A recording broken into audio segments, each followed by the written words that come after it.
Well, in today's episode, we sweat our balls off here in the shop. Nice, hot, wonderful July night, about midnight on a Friday. Working on this 86 Mustang. It's back home in my own shop. So just cracking out a few things, getting a few things done here. So I guess in this episode we're going to put the passenger door together. I did the driver's door first, so I got a good idea, so I didn't look like a complete idiot on camera trying to put it together. So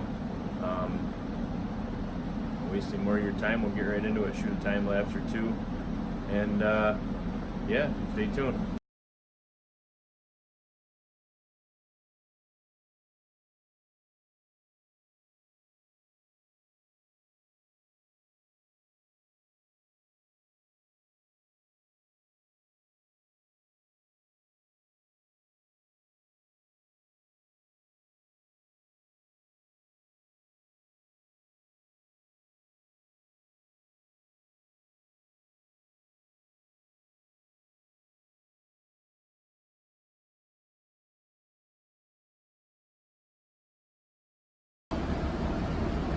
I hope you can hear me over the fan that's running behind me. If you can't, I apologize, but I'm not turning it off because it's too freaking hot in here. But the hardest part about this, and there's probably 100 videos on how to do it on YouTube, so just this is just kind of my opinion. You have to pull on this door, and it's a good thing these Fox bodies are built out of 1980s steel because it's pretty freaking weak. But you got to pull it to get this part here through that gap in the top. You just have to kind of pull on it. It is a little easier with two people. My wife helped me on the other side, but you know, obviously I didn't have any help on this side, and I still got it. But you got to run this up till it's about right in this position right here, and then you can just kind of tilt the window down, stick it down in there, and then just keep pulling on this top of this door until it lets it fall down in, and then you can get the square plastic block into that guy there. And then this piece here, I kept on the other side, couldn't figure out why the window kept wanting to just push itself back in, but this piece here holds the window, so it goes up in there. This piece here, I guess these bushings will go bad on the 86 doors. These are 92 doors, but on my original 86 doors, when you went to crank the window down, the window would cock itself off like that, and I guess that's you know, indicative of these plastic bushings being bad, which I thought it was kind of a stupid setup at first, but after actually I see how it works, it's actually kind of ingenious. But because this thing here keeps the window located, because when the window goes down,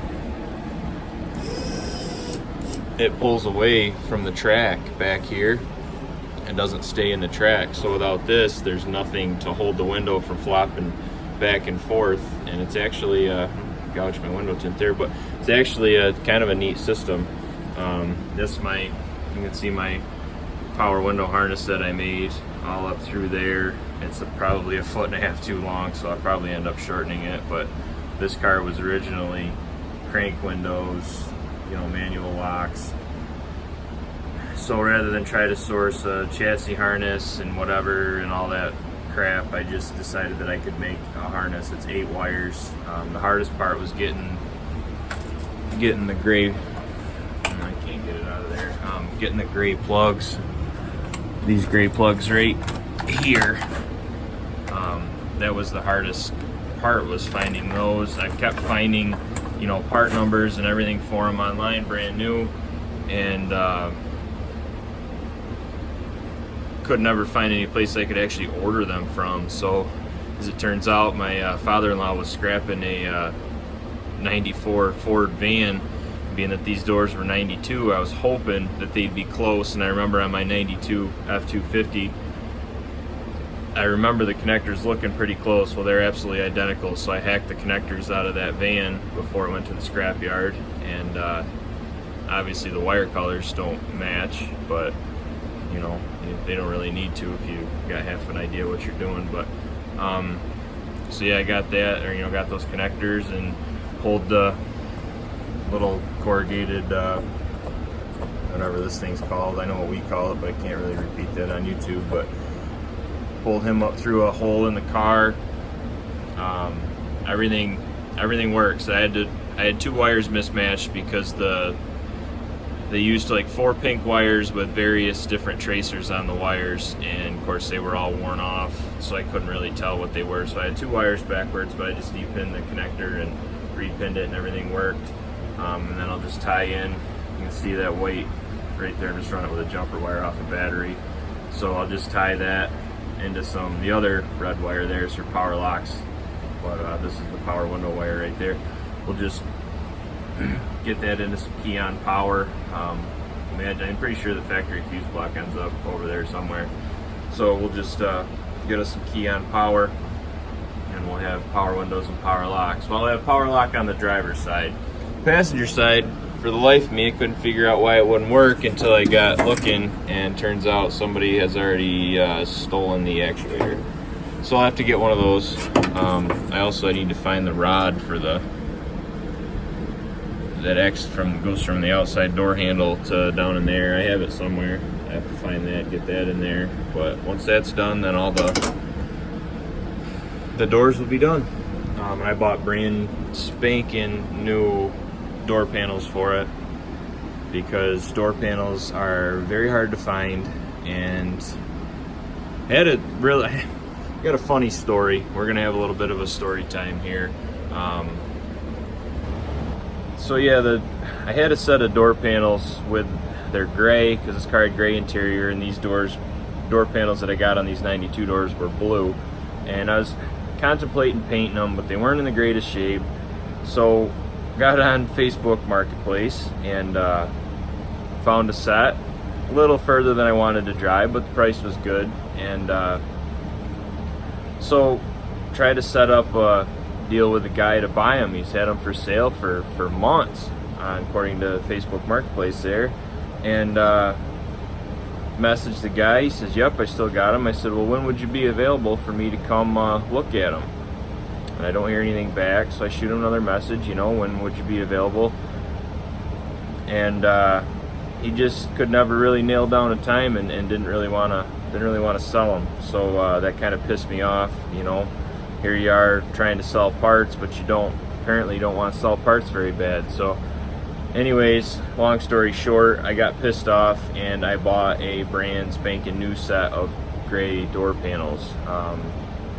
They were pretty expensive, but I mean, door panels are pretty important, actually. I mean, the dashboard and the door panels, I mean, you could have no carpet in a car, but nobody'd really notice. But if your seat's ripped up, or your door panels are shot, and your dashboard shot, then But anyways, I'm gonna stop ranting. But yeah, so I got brand new door panels. I have to paint the armrest, because like an idiot, there's a few sets of them down to Carlisle, but for some stupid reason I had it in my head that if they didn't have a price on them posted on them, I wasn't going to ask. So I got a can of the special whatever the hell, vinyl paint, whatever, from LMR that's supposed to match. There's 2 different grays, SVO gray and titanium gray, and the door panels I got are titanium gray, and I think the interior on this car was SVO gray. I don't know, we're gonna find out, because I have to paint the dash too. My dash pad's in perfect condition. It's just no, it's not really gray anymore. So anyways, like I said, rant over. I'm gonna set up, maybe do another quick time lapse on putting the molding there on the outside of this door, and the mirror, and stay tuned.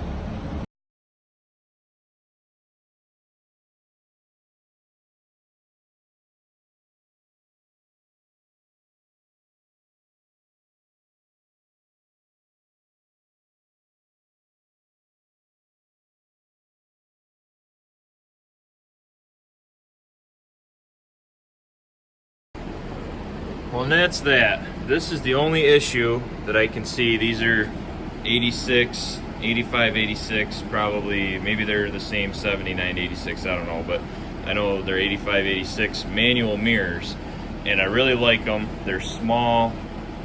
They're not a whole lot of difference. Here's the mirror off of 92, and not a whole lot of difference. The only issue I could see, and the reason that I went this route, was because this molding right here on the 85, 86 cars is unique.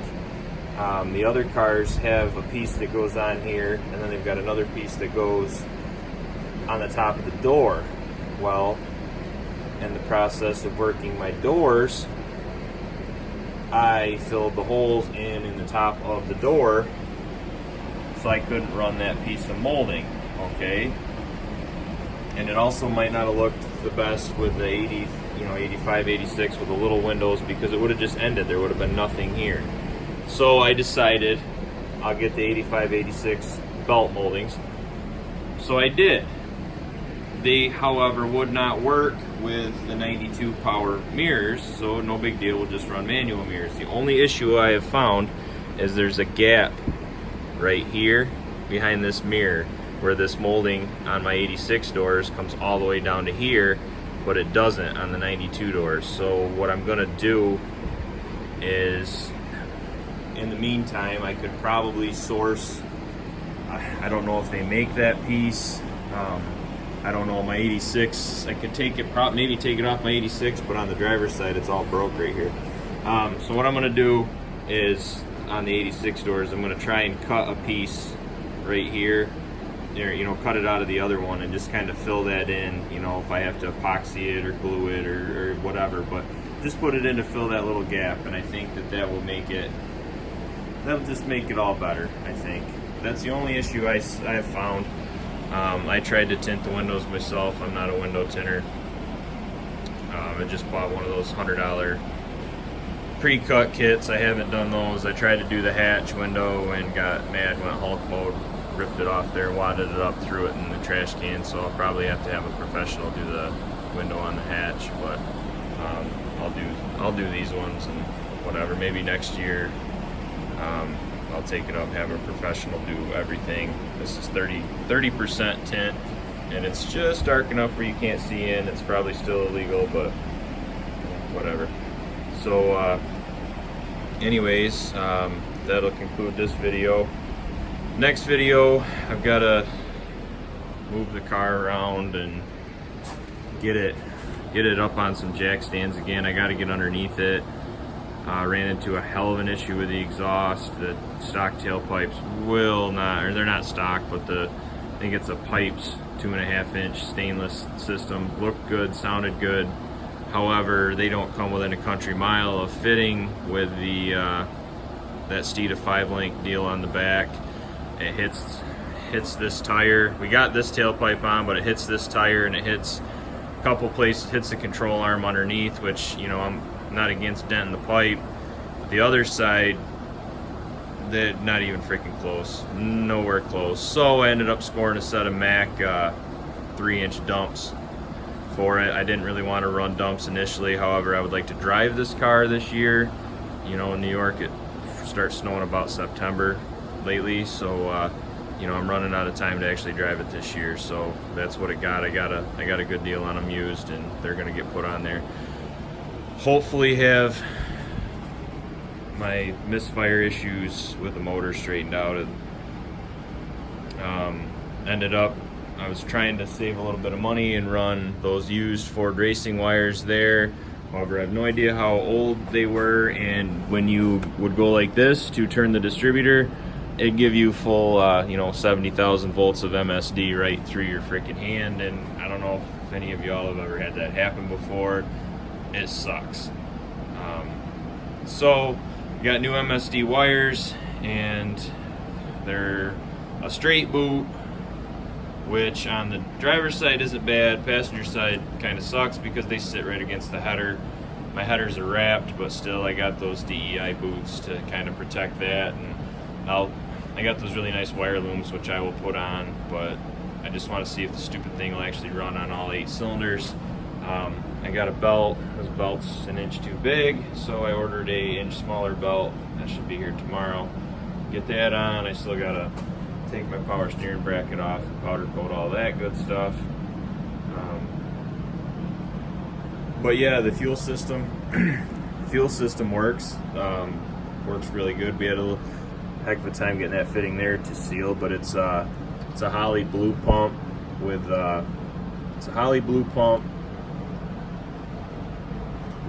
you know, whatever regulator comes with a Holley blue pump, and then it's dash 8 feed, dash 6 return into, this is a Russell fuel filter, runs up into that bad chicken there. I haven't even adjusted it, but it's running about 5 psi when it's on. The fittings in line, or I got them off from the Amazonians. Pretty sure it's I can't think of who the hell makes them, but I'm pretty sure it's right off the boat from China. But yeah, it runs. The lines run right down. I still have to. You'll never see them. There ain't no light down there, but I still got to attach them to the K member. And they run back here, and that's my pump. That's my pre-pump filter. It's 100 micron. It's running through a UPR pickup in the tank, just a stock tank. It should, with any luck, work. It works, kind of works now. I mean, it's definitely a spark/ignition issue. It's not a fuel issue, why it skips.